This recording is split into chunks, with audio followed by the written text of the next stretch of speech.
وَإِذِ ابْتَلَى إِبْرَاهِيمَ رَبُّهُ بِكَلِمَاتٍ فَأَتَمَّهُنَّ قَالَ إِنِّي جَاعِلُكَ لِلنَّاسِ ইমামা। আল্লাহ তাআলা বলতেছেন, হে ইব্রাহিম, আমি তোমাকে পরীক্ষা করব। আল্লাহ তাআলা পবিত্র কোরআনে কারীমের সূরাতুল বাকারার মধ্যে বলতেছেন, আমি যখন ইব্রাহিমকে পরীক্ষা করা শুরু করে দিলাম, আল্লাহ বলেন আমি কিছু কালিমার মাধ্যমে তাকে পরীক্ষা করলাম। বিভিন্ন ভাবে আল্লাহ তাআলা পরীক্ষা করেছেন, নিজের সন্তানকে কুরবানি করার মাধ্যমে, এবং তার জামানার যে বাদশা ছিল সেই বাদশা তাকে আগুনের মধ্যে ফেলে দিয়েছিল, আপনারা সবাই জানেন, নমরুদ। এইভাবে একে একে অনেক ভাবে হযরত ইব্রাহিম আলাইহিস সালাতু ওয়াস সালামকে পরীক্ষা করা হয়েছে। তো আল্লাহ বলতেছেন, وَإِذِ ابْتَلَى إِبْرَاهِيمَ رَبُّهُ بِكَلِمَاتٍ। আল্লাহ তাআলা যখন ইব্রাহিম আলাইহিস সালাতু ওয়াস সালামকে বিভিন্ন কালিমার মাধ্যমে, প্রশ্নের মাধ্যমে, বিভিন্ন ঘটনার মাধ্যমে তাকে পরীক্ষা করেছিলেন, فَأَتَمَّهُنَّ, আর ইব্রাহিম সেগুলোতে ফেল হয় নাই, ইব্রাহিম সেগুলোতে কৃতকার্য হয়েছে, সফল হয়েছে, সেই পরীক্ষাগুলো দিতে পেরেছিল।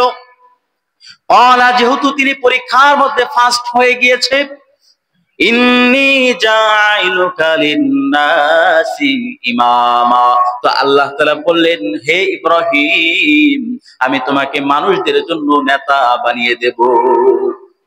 মানুষদের জন্য কি বানাবে? কেন নেতা বানাবে? কারণ সে পরীক্ষার মধ্যে পাশ করেছে। অনেকগুলা পরীক্ষা দেওয়া হয়েছে, অনেকগুলা। ফেরেশতা আসছে, ফেরেশতা এসে আল্লাহর জিকির করতেছে, জিকিরে শুনে না ইব্রাহিম আলাইহিস সালাতু ওয়াস সালামের অন্তর শীতল হয়ে গিয়েছে। তিনি ছাগল চড়াচ্ছিলেন। তিনি ফেরেশতাকে বললেন, ফেরেশতা, তিনি তো জানেন না ফেরেশতা নাকি, তিনি মনে করছেন মানুষ। যা বলতেছে, হে আল্লাহর বান্দা, আপনি একটু আল্লাহর জিকিরগুলো আবার করেন। বলে, আমি যদি আল্লাহর জিকিরগুলো আবার করি তাহলে কি ফলাফল হবে? ফলাফল হবে আপনাকে যেই ছাগলগুলো আছে সব ছাগলগুলো আমি আপনাকে অর্ধেক ছাগল দিয়ে দেব। আবার পড়ছে আল্লাহর জিকির, তার মনের মধ্যে শান্তি লাগছে, আবার পড়তে বলছে, বলে এবার কি দেওয়া? বলে বাকি অর্ধেক দিয়ে দেব। এবার আবার বাকি অর্ধেক দিয়ে দেওয়ার পরে তিনি আবার বলছে, আবার পড়ো, কি দিবা এবার পড়লে? বলে এবার যদি পড়ো তাহলে তোমাকে আমি নিজেকে তোমার জন্য দাস বানিয়ে দেব, সারা জীবন তুমি যা বলবা তাই করব। জিবরিল ফেরেশতা এবার মানুষের সূরত ধারণ করেছিলেন। তিনি বললেন, না না, তোমার গোলাম হওয়ার দরকার নাই, আমি তোমাকে এমনিতেই শোনাচ্ছি, আমি হচ্ছে জিবরিল ফেরেশতা, আল্লাহর জিকির করার কারণে তোমার মনের মধ্যে কেমন লাগে পরীক্ষা করার জন্য আসছি। এইভাবে একে একে তিনি অসংখ্য পরীক্ষা করা হয়েছে।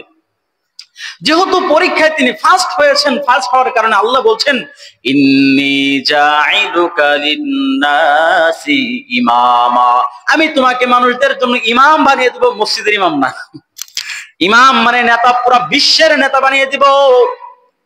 উনি অনেক হাজার হাজার বছর আগের মানুষ ছিলেন, খ্রিস্টপূর্ব বিসি। বিসি বুঝেন? গরুর বিসি না, এটা হইল বিসি। এবিসিডি বলেন না, এ বি সি ডি, ওই বিসি। বিসি মানে হচ্ছে বিফোর ক্রাইস্ট। ক্রাইস্ট বুঝেন? খ্রিস্টানদের যিশু খ্রিস্ট জন্মগ্রহণ করার পর থেকে যেই সময়টা গণনা করা হয় এটাকে খ্রিস্টাব্দ বলা হয়, আর ওনার জন্মের আগে যে সময়টা এটাকে বিফোর ক্রাইস্ট বলা হয়।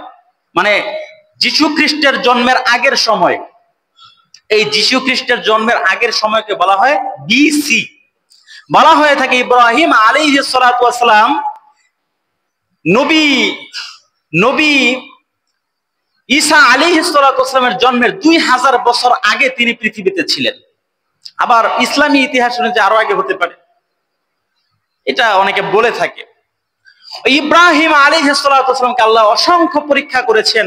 পরীক্ষায় যখন তিনি ফার্স্ট হয়েছেন, আল্লাহ বলতেছেন, ইন্নী জাইলুকা লিন্নাসি ইমামা। পৃথিবীতে যত নবী এসেছে সমস্ত নবীর প্রায় 80% নবী আসছে ইব্রাহিম আলাইহিস সালামের বংশধরের মধ্যে।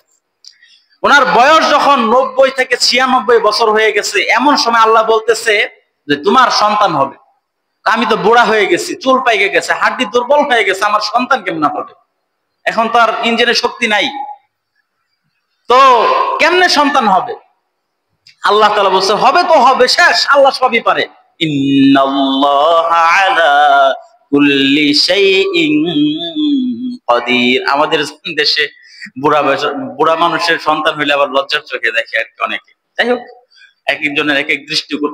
ওনার 80, 86, 96 বছর বয়সে ওনাকে আল্লাহ তাআলা সন্তান দান করছেন, ইসমাঈল আলাইহিস সালাতু ওয়াস সালাম। কিছুদিন পরে আরেক সন্তান হয়েছে। দ্বিতীয় সন্তানের নাম কি? ইসহাক। ইসহাক আলাইহিস সালাতু ওয়াস সালাম। এই ইসহাকের বংশধর থেকে যত সন্তান আসছে সবগুলা নবী, সুবহানাল্লাহ বলেন। এদের মধ্যে বনী ইসরাইল বলেন না, এই যে বর্তমানে ইসরাইল, ইহুদি ধর্ম, খ্রিস্টান ধর্ম, যা কিছু আছে সব এই ধারা থেকে আসছে। মুসা আলাইহিস সালাম, ঈসা আলাইহিস সালাম সব কোথা থেকে আসছে? এই ইসহাকের ধারা থেকে আসছে। কিন্তু ইসমাইলের ধারায় কোন নবী আসে নাই। এখন শেষ নবী আসবে বাইবেলে আছে, শেষ নবী আসবে তাওরাতে আছে, জাবুরে আছে, কুরআনেও আছে। কিন্তু শেষ নবী আসবে কোথায়? ইসহাকের বংশে নাকি ইসমাইলের বংশে? পেছ লাগলো না? সব যেহেতু আমাদের বংশে আসছে, শেষ নবী আমাদের বংশে আসবে। ইব্রাহিম আলাইহিস সালাতু ওয়াস সালামকে বলা হয় আবুল আম্বিয়া, সমস্ত নবীদের বাবা। কারণ তিনার 2 সন্তানের, এক সন্তানের নসল থেকে, এক সন্তানের চ্যানেলে সব নবী আসছে। এখন তারা বনী ইসরাইল মনে করছে শেষ নবী সম্মানের নবী, সব থেকে বড় নবী, সব থেকে ইজ্জতের নবী, পুরা পৃথিবীর নবী, আসমানের নবী, জমিনের নবী, সব কিছু নবী, তিনিও আমাদের বংশের মধ্যে আসবেন। আল্লাহ বলে না না না না, ইসমাইলকে ধৈর্য ধরাইছি, ইসমাইলকে ধৈর্য ধরায়া তাকে দেই নাই, একবার দেই নাই, 2 বার দেই নাই, 3 বার দেই নাই, তোমাকে 1000 বার দিছি। তো ইব্রাহিমের বংশের ইসহাককে যেহেতু 1000 বার দিছি, তো ইসমাইলকে একবার দেব, তো দেওয়ার মতো দেব। সুবহানাল্লাহ বলে। অনেকে আছে আমরা হতাশ হয়ে যাই, এত চাই আল্লাহ কেন দেয় না, অমুকরে খালি দেয়, অমুকরে খালি দেয়, অমুকরে দেয় 1 টাকা 2 টাকা, তোমার যখন দেবে কোটি টাকা দিয়ে দেবে। তো আল্লাহ ইসহাকের বংশে 1000 নবী পাঠাইছে, আর আমাদের ইসমাঈল আলাইহিস সালাতু ওয়াস সালামের কাছে 1 নবী পাঠাইছে, শেষ জামানার নবী, সমস্ত নবীদের নবী। সুবহানাল্লাহ বলে। তো তারা যখন দেখে যে আমাদের এখানে আসে নাই, এবার হিংসায় জ্বলা পুরা মইরা, হ্যাঁ, এবার নবীর বিরোধিতা শুরু করছে। যারা বলতো যে নবী আসলে তার অনুসরণ করবো, এখন নবীর বিরোধিতার সব থেকে প্রধান শত্রু হয়ে গেছে তারা। আল্লাহ বলতেছে ওয়া ইন্নী জাইলুকা লিন-নাসি ইমামা, ইব্রাহিম তোমাকে আমি সবার নেতা বানায়া দেব। এখন দেখেন যত নবী আসছে সব নবী ইসমাইলের বংশধর, ইব্রাহিমের বংশধরে আসছে, ঠিক না? ইব্রাহিমের সন্তানদের যদি বংশে আসে তাহলে বংশটা কার? ইব্রাহিমের। তো ইব্রাহিমের বংশে যদি সমস্ত নবী আসে, এর মানে হচ্ছে সমস্ত মানুষের নেতা কে হলো? ইব্রাহিম হয়ে গেল। আল্লাহ যে বলছে সবার নেতা তোমাকে মানে দেবে, নেতা হয়েছে না হয় নাই? এই জন্য মুকারানাতুল আদিয়ান, তুলনামূলক ধর্ম তথ্য যখন আপনি গবেষণা করবেন, 3টা ধর্ম প্রধান ধর্ম, এর মধ্যে একটা, এই 3টার গোড়া হচ্ছে ইব্রাহিম আলাইহিস সালাতু ওয়াস সালাম। খ্রিস্টান ধর্ম, ইহুদি ধর্ম, ইসলাম ধর্ম, এই 3 ধর্মের চিন্তা ভাবনা, আকীদা সব এক। কিন্তু বাকি 2 ধর্ম কিছু কিছু জায়গায় বিকৃত করার কারণে, ইসলাম ধর্মের থেকে তারা সরে যাওয়ার কারণে তারা কাফের হয়ে গেছে। এখন তারা তাওহীদ বা আল্লাহকে এক মানার উপরে নাই, অথচ তাদের কিতাব ঘাটলেই পাওয়া যায় আল্লাহ এক, আল্লাহ এক। তো আল্লাহ বলতেছে আমি ইব্রাহিমকে নেতা বানাই দেবে। কেন নেতা বানাবো? কারণ ইব্রাহিম আমার পরীক্ষার মধ্যে ফার্স্ট করছে। পরীক্ষাগুলো কি, এইগুলো আমাদের কুরবানির আলোচনাতে আসবে, এই জন্য আমি রেখে দিলাম। এবার আমরা সামনে অগ্রসর হই। আল্লাহ কি বলেন দেখেন, قال ومن ذريتي قال لا ينال عهد الظالمين। তিনি বললেন আমার সন্তান হতেও আল্লাহ বললেন আমার অঙ্গীকার জালেমদের লাভ করবে না। মানে উনি বলল যে আল্লাহ বলতেছে তুমি নেতা হবা, তো ইব্রাহিম বলতেছে শুধু আমি নেতা হইলে তো হবে না, শুধু আমি নেতা হলে হবে না, আমার বংশধর থেকেও নেতা হতে হবে।